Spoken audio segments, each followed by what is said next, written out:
Olá, seja muito bem-vindo. Começa agora o Análise Direta, o programa de entrevistas que traz sempre um especialista que responde às suas dúvidas de questões do nosso dia a dia. Hoje nós vamos bater um papo com Daniela Bertoldo, especialista em carreira e trabalho. Ficou curioso? Não saia daí, porque o Análise Direta está só começando.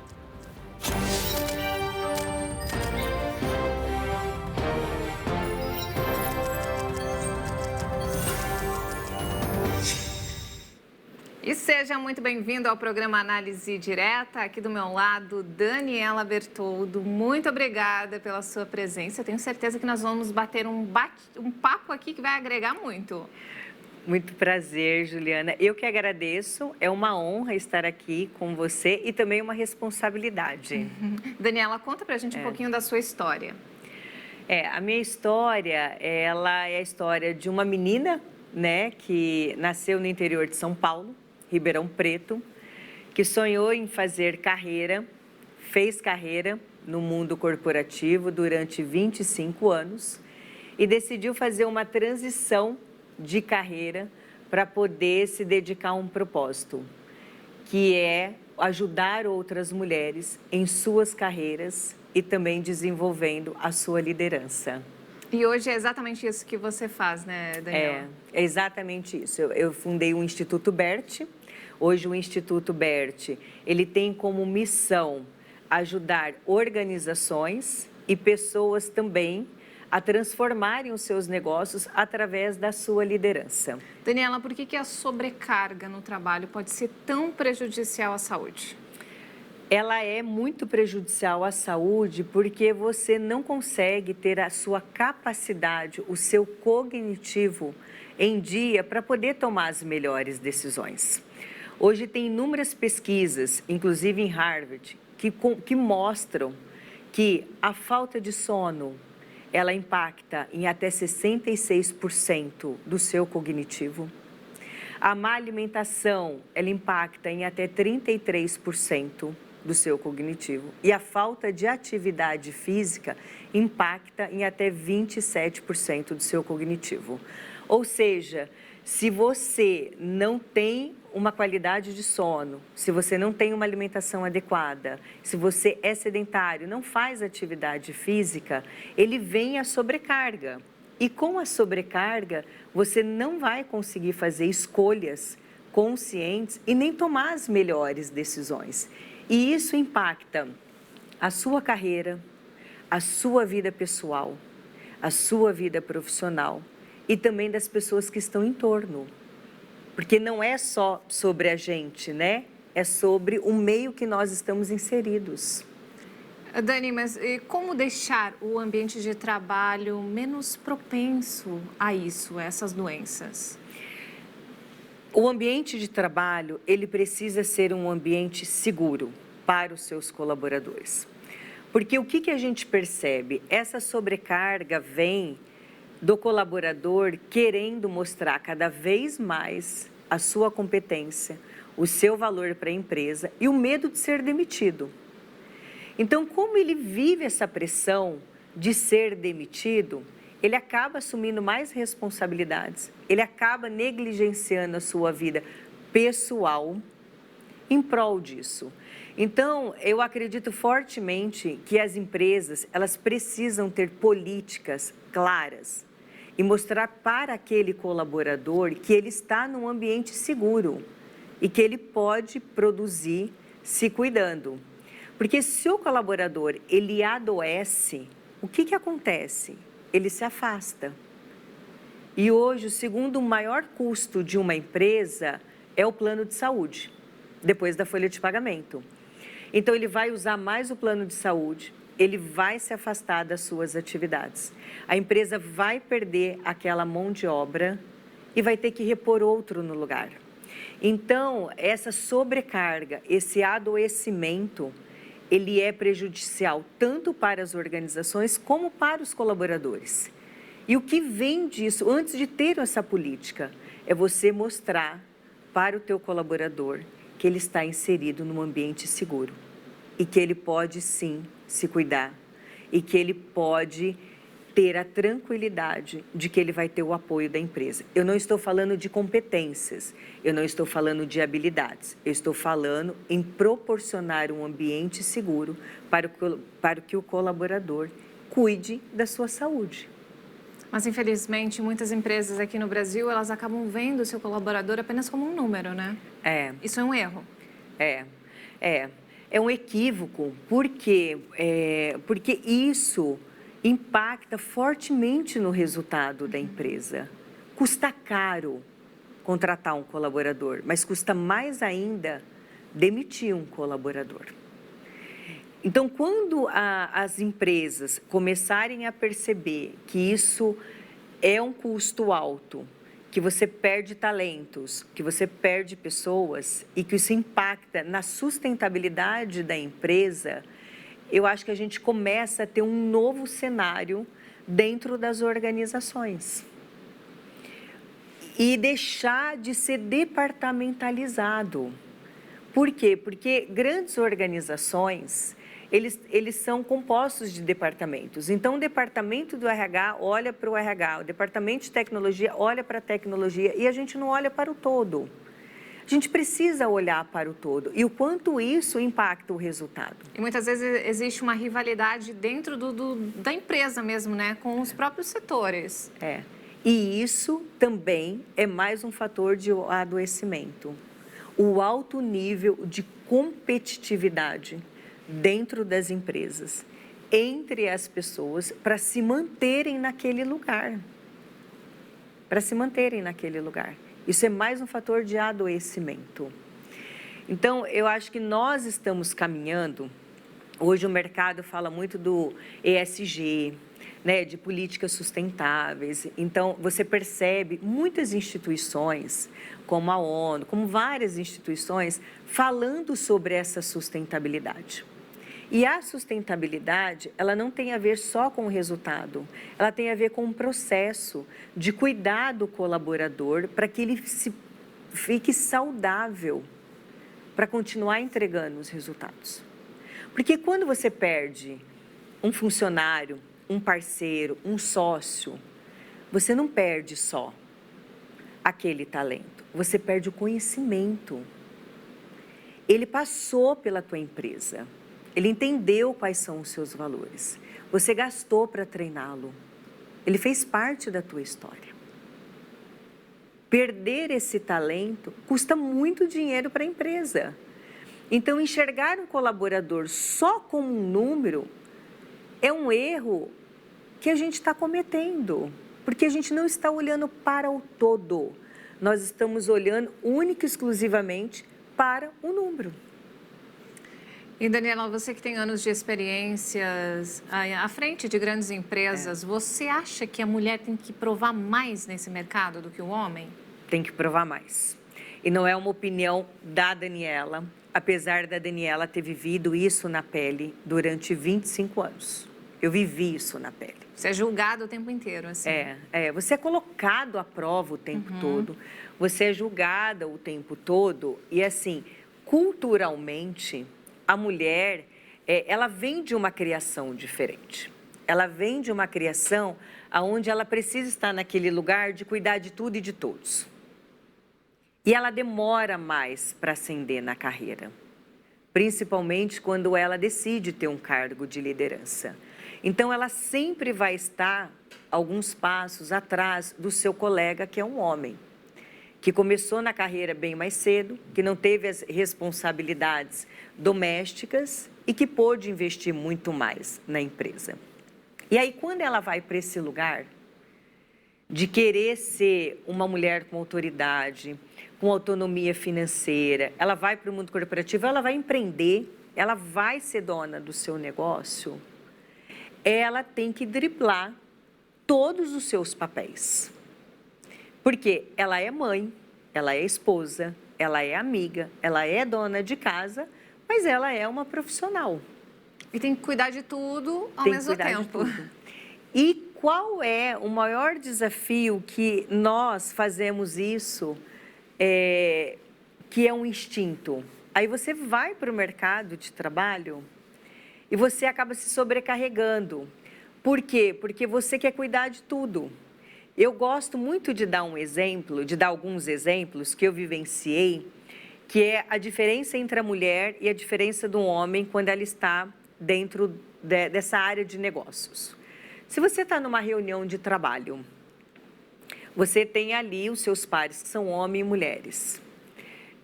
Alguém precisa fazer a ata. Qual é a chance de um homem fazer a ata daquela reunião? É baixa, a mulher vai fazer. Se tem uma confraternização na empresa, quem acaba assumindo a liderança de fazer essa organização? A mulher. A mulher. Então, na verdade, ela se sobrecarrega porque ela transfere essa questão desse maternal para o ambiente de trabalho. Ela está sempre sobrecarregada. Fora que ela acaba não se posicionando porque ela tem um medo de não ser aceita dentro daquele meio, que ele é um meio mais masculino. Mas Daniela, como resolver isso? Porque tipo, as pessoas sabem que isso acontece, mas continua acontecendo, por mais que existem, tipo, a mídia põe isso em pauta o tempo inteiro e é muito presente hoje em dia na nossa sociedade. É muito presente, mas a mudança precisa começar pela gente. Não aceitar certas coisas, né? Exatamente. Não aceitar e falar o seguinte, eu estou em pé de igualdade. Eu também posso contribuir tanto como, mas eu não vou fazer isso sozinha. Mas nós não fazemos isso porque nós temos medo do rótulo. E que rótulo é esse? Olha, a Daniela falou não, ela é mandona. Ela é agressiva, ela é isso. E, na verdade, o que a gente quer ser reconhecida? A gente quer ser reconhecida como uma boa amiga, como uma boa colaboradora, como uma pessoa fiel e que não tem nada a ver com posicionamento. Mas quando você tem um posicionamento um pouco diferente do que as pessoas estão esperando, você é posuda. Você é mandona, você é agressiva, você se acha, o você se acha é o melhor, né? Ela se acha. E não querendo ficar neste lugar, porque você não está num ambiente seguro, porque você tem medo de perder o teu emprego e você não acredita que tem outras possibilidades, você se recolhe e você fica num papel de não protagonista. E tudo, de submissa. E tudo, na verdade, eu sempre falo, são escolhas, Mas para você escolher, você precisa estar bem. Inclusive, eu falo bastante do meu método, que no Instituto BERT eu desenvolvi um método, que ele é o método BERT. Que eu acredito fortemente que ele é um caminho para as mulheres em suas carreiras. Porque eu apliquei ele em mim. O que é o método BERT, né? Ele é o B de bem-estar. Se você não estiver bem, você não consegue dar o segundo passo. Para que você possa fazer escolhas inteligentes, para que você possa ressignificar o lugar de onde você veio, o presente e também para onde você quer ir, para você poder buscar a transformação que você deseja. Então, ele é um ciclo. E olha só que bacana, as experiências da Daniela serviram como inspiração. Ela escreveu esse livro. Você vai acompanhar daqui a pouco a história, depois do intervalo. Nós voltamos já já.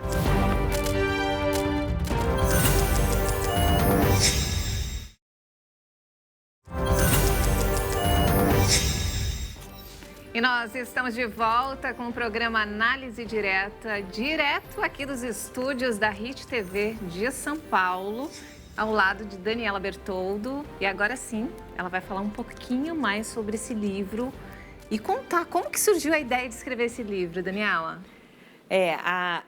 Na verdade, escrever esse livro foi a realização de um sonho. Mas só foi possível realizá-lo quando eu fiz uma transição de carreira e no auge da minha dor. Escrever este livro me tirou de um lugar de muita dor e de ressignificação da minha história. Porque eu entendi que você fracassar num projeto não significa que você é um fracassado ou que você é uma fracassada. E quando eu fiz essa transição, neste momento de dor, eu fui entendendo o que eu teria que fazer para poder fazer essa transição devida. Porque quando você decide fazer uma transição de carreira, ela não é uma transição de carreira. Você faz uma transição de vida. E esse é o teu maior desafio. Como é que você faz essa transição de vida sem conhecer a tua história, sem honrar a sua história, sem conhecer a história de outras pessoas que passaram por esse processo? E qual é o melhor caminho para que você possa entregar um valor e continuar transformando a vida de outras mulheres? Então, no auge da minha dor, eu sentei na frente do meu computador e falei, vou escrever para entender qual é a minha história. E quando eu terminei de escrevê-lo, eu vi que eu já tinha um método, que eu já tinha testado esse método e que eu tinha, de fato, me transformado na mulher que eu sou hoje, graças à minha história. E essa cultura de julgamento presente no mercado de trabalho afeta os profissionais? Afeta, e muito. Hoje nós falamos muito da síndrome do impostor. O que é a síndrome do impostor? Nada mais é do que você se sentir uma fraude. Você achar que você não merece estar naquele lugar, mesmo você tendo todos os indícios de que você merece estar naquele lugar. Inclusive, tem uma pesquisa que mostra da Organização de Trabalho que 70% da população mundial vai viver em algum momento da sua vida a síndrome do impostor. E eu também estou falando dos homens. Só que por que nós falamos mais que essa síndrome está ligada às mulheres? Porque as mulheres falam mais e elas reconhecem com mais rapidez quando ela está sentindo essa síndrome. E onde que a gente percebe que isso é mais latente? Na questão de gênero da mulher, porque ela está se provando o tempo todo, e na questão das classes minoritárias, porque você fica se questionando muito. E você chega naquele lugar, se alguém fala para você, não fala assim que você não agrada, seja mais amável, essa tua ideia não é boa, isso vai minando, vai te trazendo essa síndrome. Quando você olha, você fala, quem eu sou? Eu não mereço estar aqui. E tem um outro dado que é muito bacana, que inclusive está no meu livro, Juliana, que é a questão da capacidade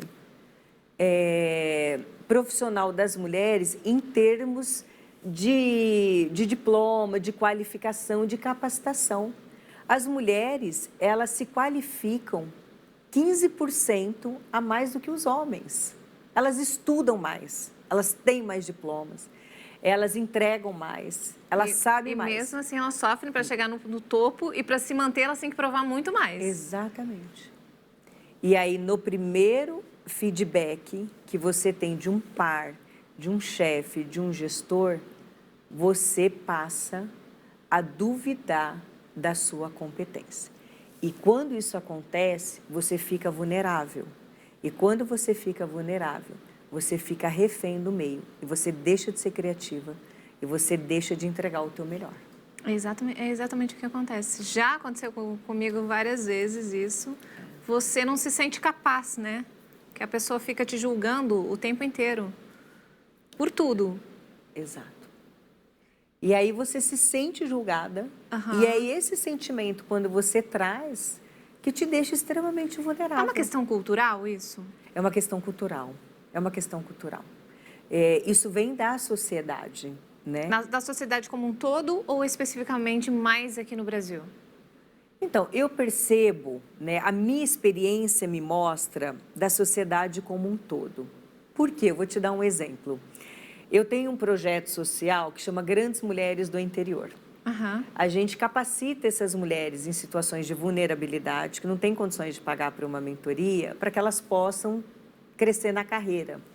E eu tenho mentores em todo canto do mundo. Então, eu tenho mentora na Suíça, no Canadá, em Portugal, e elas têm o mesmo sentimento. E elas cuidam de pessoas, de mulheres que também têm esse tipo de sentimento. Então, isso é um dado que me mostra que não é uma situação do Brasil, mas que é uma dor do ser humano, do ser humano. É difícil reconhecer. Por isso que é tão importante a gente contar as nossas histórias. Porque enquanto eu estou aqui contando a minha história, que eu vivi a síndrome da impostora, você também, as pessoas que estão nos ouvindo, né, independente do lugar do mundo, se identifica. É. E a primeira sensação é: não estou sozinha, não estou sozinho. Isso é muito bacana. E o empoderamento feminino é importante na busca desse crescimento profissional? É, muito, muito. Isso vem através do autoconhecimento. Porque o autoconhecimento, e eu acredito nisso, é o único caminho para você se manter saudável fisicamente e emocionalmente para poder escolher as suas batalhas. Você não vai poder escolher todas, mas você vai ter que escolher algumas. E as batalhas que você escolher, você tem que estar muito ciente de quem é você, quais são os seus valores. Porque quando vier uma crítica muito forte, quando vier uma demissão, quando vier uma falência... Para você se manter firme. Isso não pode te levar no fundo do poço. E se você chegar no fundo do poço, você precisa saber qual é o caminho e como sair dali. E como que foi para você administrar uma carreira à frente de grandes empresas? Ser mãe, cuidar da casa, como que foi? Assim, é difícil lidar com tudo e ter perfeição em tudo, né? Porque mulher se cobra muito em relação à perfeição em tudo que faz. Foi muito desafiador. E o que me ajudou muito? Eu ter uma rede de apoio. A mulher precisa ter uma rede de apoio. E o que é essa rede de apoio? Dentro de casa, do seu companheiro, da sua família, de uma secretária do lar. E também ter essa mesma rede de apoio dentro das organizações.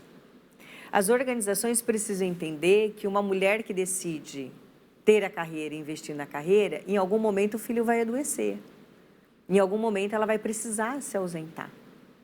Se a organização começa a inibir o teu crescimento, porque você é mãe, porque você tem casa, porque você tem família, realmente você não vai conseguir alavancar a tua carreira. E a mesma coisa dentro de casa. Você já sentiu isso em algum momento? Já, mas muitos.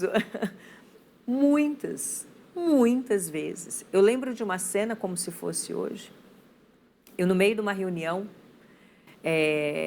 e a moça que trabalhava comigo me ligou. E nós tínhamos um combinado. Você só me liga se for algo muito urgente com o Pedro, meu filho. Então, eu sabia que era algo urgente. E eu falei, eu preciso pedir licença para atender essa ligação, porque é referente ao meu filho. E eu lembro que o meu gestor, que é um homem, falou assim, poxa, é por isso que é difícil contratar mulheres que têm filhos. Nossa. Ele falou isso na frente de todo mundo. Exato. Só que eu, insegura, querendo investir muito na carreira, eu saí e atendi. Mas o que aconteceu? Eu acabei não atendendo mais.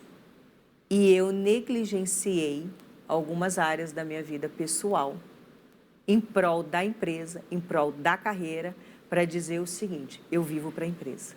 Porque eu entendi que aquilo era um valor. Que era um recado, né? Então, se aquilo era um valor, era um recado, eu queria a carreira, eu adorava aquilo. Eu falei, poxa, alguma área vai ter que ser negligenciada. E valeu a pena? Valeu a pena no sentido de eu realizei um sonho de fazer uma carreira muito bem sucedida. Não valeu a pena em muitos momentos da minha vida pessoal, porque eu negligenciei minha vida pessoal, eu passei por um divórcio por conta de carreira. Eu nunca perdi uma reunião de trabalho, mas eu já deixei meu filho muitas vezes com febre em casa para poder trabalhar. eu não cuidei das minhas relações pessoais. Então, eu faria diferente, como eu faço hoje. Equilíbrio. Equilíbrio. Equilíbrio. Porque se você coloca tudo num lugar só e você deixa de ter esse lugar, você não sabe mais quem você é. E eu, equivocadamente, coloquei toda a Daniela num crachá, num CNPJ. E se eu perdesse aquele crachá, não restaria mais nada da Daniela. E eu vivi isso quando eu perdi um crachá. E sobrou pouca coisa. Hoje eu tenho meu instituto, eu tenho uma empresa, eu tenho vários negócios.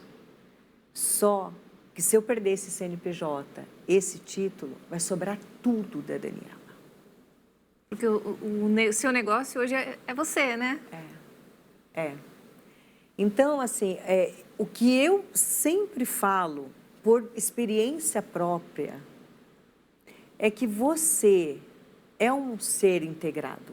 E se em algum momento essa área se desintegrar, você precisa das outras como suporte. E a gente tem que ficar muito atento com isso. Porque ninguém quer um funcionário doente. Ninguém quer um funcionário improdutivo. Ninguém quer uma esposa doente. Ninguém quer uma esposa improdutiva. Ninguém quer. Não dá. Eu amo, eu vou estar ao seu lado. Mas tem um limite. Porque a pessoa que está ao seu lado também adoece se você não estiver bem. Por isso que primeiro cuida de você.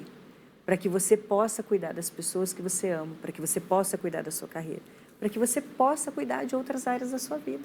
Mas eu acho que muita coisa também mudou depois da pandemia. As pessoas estão mais sobrecarregadas, as empresas enxugaram gastos e sobrecarregaram os funcionários que ficaram. Essa é a realidade da maioria das empresas, né, no Brasil. E por isso que tem esse volume. Além de nós termos passado por esse período de pandemia, que mexeu muito com o nosso psicológico, tem esses impactos, né, que foram provocados pela época. Tem sim. Isso é uma verdade. E até hoje nós estamos colhendo isso.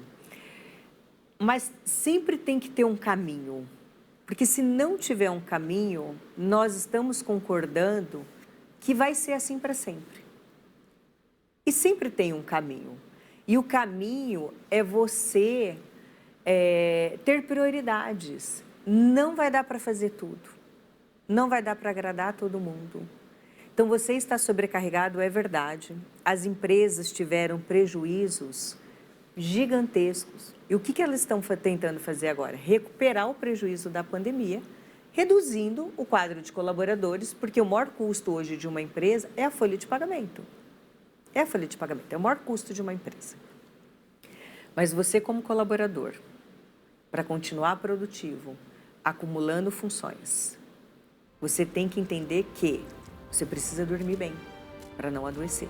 E falando em dormir bem, como reconhecer que o corpo precisa parar?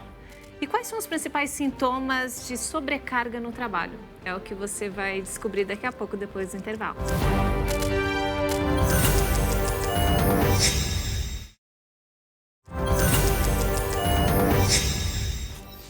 E nós estamos de volta com esse bate-papo super produtivo com a Daniela Bertoldo. Dani, responde aqui pra gente como saber que o nosso corpo precisa parar, precisa de um descanso. Dá alguns sinais? Super. Nosso corpo é fofoqueiro. Eu sempre falo isso. É que a gente que não percebe. A gente vai negligenciando os sintomas, mas o nosso corpo ele é fofoqueiro. Então, o primeiro ponto é, fique atento. Se você está sentindo um cansaço excessivo, se você começa a ter muita enxaqueca, se você começa a ter dor de estômago, qualquer sinal diferente no seu corpo, pare e preste atenção. Ele está te contando que tem alguma coisa que você precisa olhar. E as empresas também têm que prestar mais atenção em relação a isso, né? Tem que prestar. Que afeta diretamente, né, no andamento do funcionamento da empresa, né? Claro, impacta nos resultados. né? Eu sempre falo, porque assim, as organizações precisam de resultados para serem sustentáveis e para se manterem valiosas no mercado. Mas quem traz os resultados são os colaboradores. Funcionário adoecido, fora da ativa, não vai trazer esse resultado. Então, uma coisa está conectada com a outra. Mas a gente precisa sair do piloto automático, enquanto organização, entender o que está acontecendo. Qual que é o índice que eu tenho de rotatividade na minha empresa? Isso é um sinal. Como o nosso corpo é fofoqueiro, os indicadores também são fofoqueiros na empresa. Qual é o nível de afastamento dos colaboradores? Qual é o nível de utilização do meu plano de saúde? A gente manda lá, qualquer plano de saúde te manda alguns indicadores do quanto está utilizando ou não. Isso é um indicador que a empresa precisa olhar e falar assim, poxa, eu estou com uma sinistralidade alta. Sinistralidade é quando você usa muito aquele plano de saúde. Isso é um indicador. Uhum. E falar, eu preciso entender o que está acontecendo e como é que eu trago um ambiente saudável, um ambiente seguro, para o meu colaborador ser produtivo e ele entender que aqui ele vai ter condições de produzir e de seguir com a empresa. E quais são os principais sintomas de sobrecarga que podem resultar no burnout? É a sobrecarga, né? A sobrecarga de trabalho. Essa questão muito do julgamento, de você achar que você faz e não é reconhecido. É você assumir muitas responsabilidades que vão aquém das suas funções. É você negligenciar a sua saúde em prol de entregar uma tarefa, uma atividade. Quer ver um exemplo? Você dormir 4 horas por noite. Eu sou o exemplo vivo disso. Workaholic. Fiquei até 3 horas da manhã respondendo e-mails. Eu acordei às 5, peguei meu carro e fui para uma reunião de trabalho a 200 quilômetros daquela cidade. Eu sofri um acidente. Eu capotei, o meu reflexo estava péssimo por falta de sono. Você levou seu corpo à exaustão. A exaustão, o meu carro explodiu e eu sobrevivi. Naquele momento, eu percebi que eu estava muito sobrecarregada, mas eu não queria começar a minha agenda do outro dia com 300 e-mails pendentes. E aquilo custou quase a minha vida. A minha vida. Então, o meu reflexo, na hora que eu estava na estrada, que passou um animal na frente, eu fiquei tão assim com o meu reflexo que eu virei a direção, tinha um barranco e eu fui capotando. E o meu carro explodiu. Então, é muito perigoso. Se eu não tivesse sobrevivido àquele acidente, no outro dia a empresa já teria colocado alguém no meu lugar para continuar produzindo. Mas o Pedro, a minha família, as pessoas em torno estariam sofrendo. Estariam sofrendo. Então, a exaustão é muito perigosa. Você falou do burnout.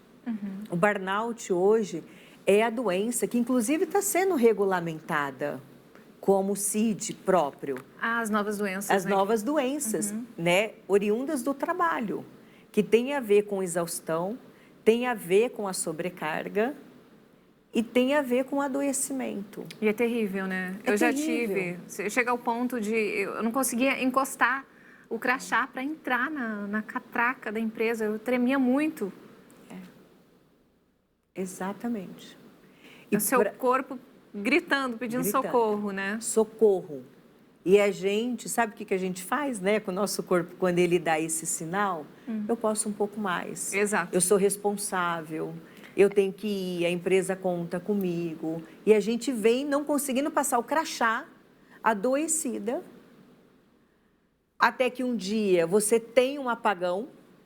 Tem até no livro, eu conto, tem a história de uma jornalista da TV Globo, né, da Isabela, que ela conta que ela estava no ar e ela teve um apagão.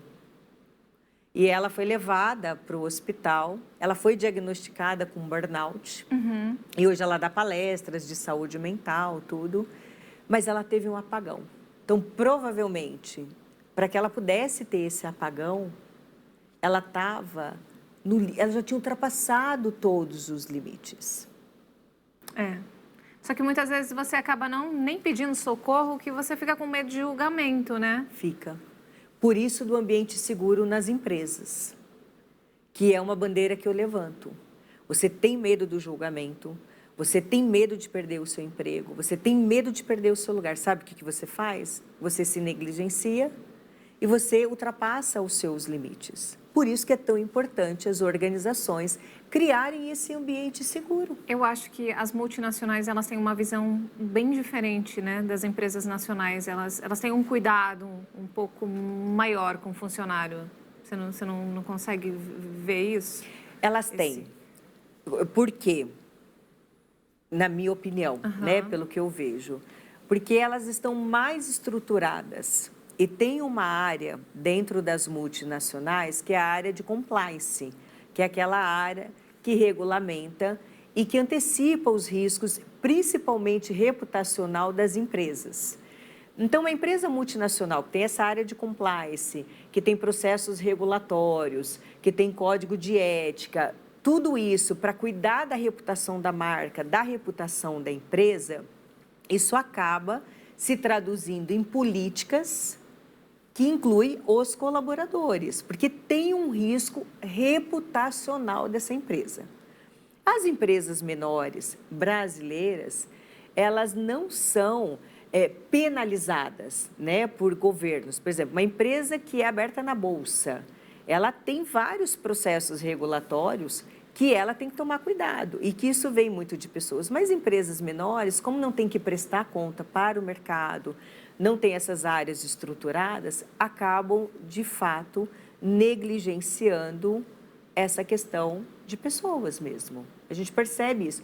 Mas eu entendo que é muito mais uma questão de mercado, regulatório, de processos e de fiscalização do que de consciência mesmo. Porque eu falo que, assim, por que você sabe que você não pode passar num sinal vermelho? Porque você sabe que você vai tomar multa. Mas se você soubesse que você não tomaria multa, você iria respeitar o sinal vermelho? Exato. Provavelmente não. É isso mesmo. Muitas vezes tem que sentir no bolso, né? Então, a política, na maioria das vezes, ela vem com o cuidado da penalização, da punição. E não da conscientização. É essa era que nós estamos entrando, que é a era da conscientização, que é a era da sustentabilidade, que é a era de cuidar do outro e não só olhar para a punição, para a penalização. E quando você entendeu tudo isso, em que momento que deu um start na sua cabeça? Tipo, nossa, eu preciso parar, eu preciso olhar para mim, olhar para minha família. Quando foi isso? Estava entre as 3 maiores dores do ser humano, né? Que as 3 maiores dores do ser humano é a morte, é o divórcio e a demissão. No meu caso, foi uma demissão. E eu vivia para a empresa, 25 anos, vivia naquele crachá, dormia 4 horas por noite, não cuidava da minha saúde e depositei toda uma identidade naquele crachá. E quando, de uma hora para outra, eu fui comunicada que eu não teria mais aquele crachá e que eu saí da empresa e eu depositei aquele crachá e percebi que não tinha quase nada da Daniela ali. E momentos antes, eu tinha filas de pessoas querendo falar comigo. 6.000 pessoas que falavam comigo o tempo todo. Meu telefone parecia uma central de atendimento.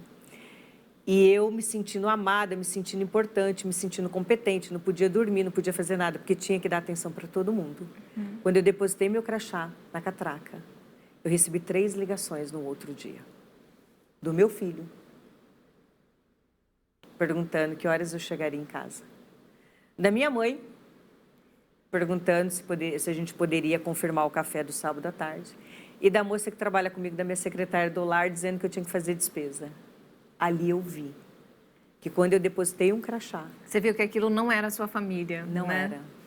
Aquela dor de perda de identidade dentro de um crachá. Depois de 25 anos, negligenciando a Daniela, minha vida pessoal. Eu falei, não pode ser isso. E aí foi quando começa a minha jornada da reconstrução, do método, que eu conto bastante no livro também. E foi logo na sequência ou você teve um tempinho para absorver tudo o que estava acontecendo, para viver aquele luto interno? Não, eu não vivi o luto. Não vivi o luto. Por quê? Porque quando você está nesse automático, você perde a sua consciência. E olha que coisa maluca mesmo, por isso que eu falo muito da consciência. No outro dia, o que eu fiz como uma executora, porque eu sou muito executora, né? Eu acordei às 7 horas da manhã, eu tomei banho, eu coloquei roupa de trabalho, eu sentei no computador e comecei a trabalhar, montando meu plano de vida e montando a minha empresa. Eu não descansei um só dia. Caramba! Um só dia. Só que aí, ao longo deste processo, eu fui tendo algumas coisas de dizer, não, agora eu vou cuidar da minha saúde, eu vou fazer isso, eu vou fazer aquilo. Mas que eu hoje, se eu tiver que falar para qualquer pessoa, eu falo o seguinte, permita-se viver o luto. Permita-se. Ele é importante. Daniela, e para quem se identificou com a sua história, que tenho certeza que um monte de gente, como que faz? Onde compra seu livro? Você dá cursos? Fala pra gente um pouquinho. Dou sim. Hoje eu sou palestrante, sou escritora, né? Trabalho com desenvolvimento, workshops, mentorias. Então a pessoa pode me achar nas redes sociais. O meu Instagram é Daniela Bertoldo, _oficial. Então eu vou ter o maior prazer de falar com vocês ali no meu Instagram. Tem o meu site, que é www.danielabertoldo.com.br. E ali tem todos os meus dados de contato, tem o telefone lá do Instituto Bert, tem o meu celular, pode entrar em contato comigo. E o livro, ele está disponível nas principais livrarias do Brasil e também pela Amazon. Você consegue comprar ele na Amazon ou em todas as livrarias do Brasil. Daniela, muito obrigada por esclarecer tantas dúvidas, né, de um assunto tão relevante. Eu que agradeço. Muito agradecida pela sua presença aqui. Eu que agradeço. Foi muito bom. Obrigada, eu que agradeço. E essa edição fica por aqui. Infelizmente não temos mais tempo. A Análise Direta encerra por aqui. Ótimo dia para você e até o próximo.